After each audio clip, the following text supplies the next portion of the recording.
It's been a good 6 years since the launch of the first Atelier Ryza, more than long enough to have its story get rusty in the minds of even those who loved it. My own Ryza journey has a special place in my heart, being one of the journeys that solidified the Atelier series as my favorite, but also many games and experiences since. It's great to be able to try it with new eyes this year as the Atelier Ryza Secret Trilogy Deluxe pack drops, bringing the original 3 games in full and upgraded forms, including all the DLC from the original for those who didn't get a season pass, new maps and characters to play with, both within the core game and in extra content, also adding new gameplay features to 2 and 3, with magical creatures ready to improve Ryza's journey as a bright-eyed girl ready to see things beyond her island, eventually discovering things that her younger self could never have imagined with a solid group of friends and characters by her side. It's the complete Ryza feast I've been looking for to remember why I loved it, and its thick amount of content has me ready to bask in this wonderful summer journey again. So let's take a look today at some of its new features and why after starting my replay, I'm excited to play through Ryza's unforgettable journey all over again.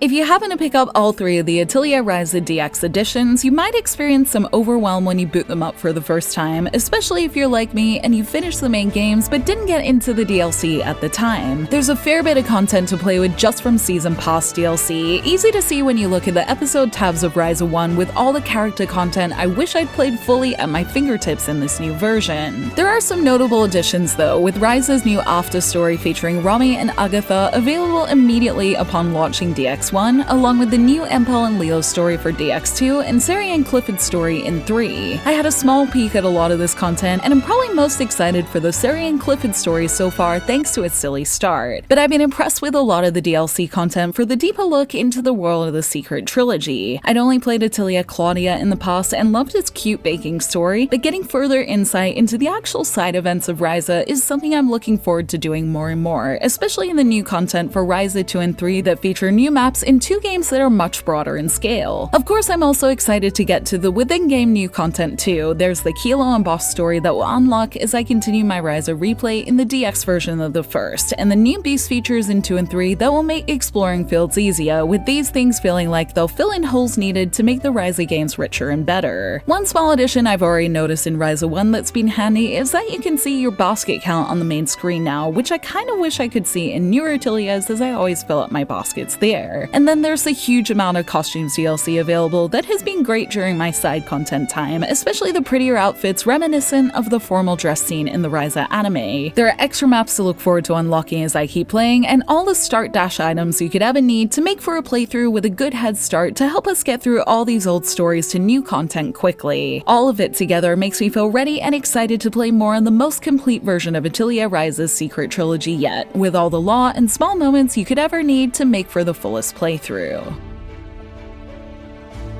In my return to the Atelier Ryza trilogy through its new content, I attempted to start things like the Leela and Empel DLC in 2, but quickly realized I need to play from Ryza 1 as it's been a while since I played, and its combat especially is different enough from newer Ateliers that mean I have to pick up the system from scratch again. I've had that problem before with getting into Ryza DLC, which is most of the reason why I haven't played them all, but these CX versions present a great opportunity to do my dream second playthrough. With the story in its best form, my first time playing on my PS5, and all the content I could ever need, this gives me the chance to do what I've always wanted to do with a series of games, both for myself like I used to do with games like Final Fantasy X and X-2 as a kid, and for the channel likely in an upcoming trilogy retrospective review video, by playing all 3 games and all of its story content back to back to get the most comprehensive view I can get of the series as a whole, and to look at it through new eyes and see if all 3 together feel as good as I remember, without the hype that comes with waiting between releases, and purely based on how the story feels when you play it all together, so I hope to explore that in the next month or so to come. I'm a couple of hours into the first Atelier Ryza DX, and so far I'm loving this new way of experiencing it. The music of it has become one of my favorite soundtracks to write to over the years, and there's nothing like being back in Kuken and having the music and scenery wash over me as I play again, enjoying Ryza's youthful innocence as she takes her journey in small first steps with no idea of how huge her story will become. I love the little touches this world has, the special effort they put into a feeling point of light and shade means its vibrant colors pop against Toridamono's distinct art style, and things like how Ryza won't gather until she begins to see the world as an alchemist are little things I really appreciate, as it truly feels like the start of her alchemy journey. In my between moments, I'm giving things like its DLC a try, and I'm also hoping to pop any of the story events I missed first time round, and because of my old gaming habits, this is probably my first time playing it on normal mode as well, so as I get the hang of its systems again, I'm excited to see how it challenges me, and also how new recipes and my own knowledge of the series will serve me as I keep playing. Ryza's world created the foundation of the sprawling lands we see in games like Atelier Ryza today, along with its polish and style being why games like Atelier Ryza Red and White feel so shiny and good. Whether it's your first time playing the Ryza trilogy in its best form, or you're a fellow fan looking to relive the experience with all the extra content you could dream of these many years later and in this content-packed DX version, it's the best way to experience Ryza again, and I hope everyone else enjoys this cherry on top of a great year for the Atelier series.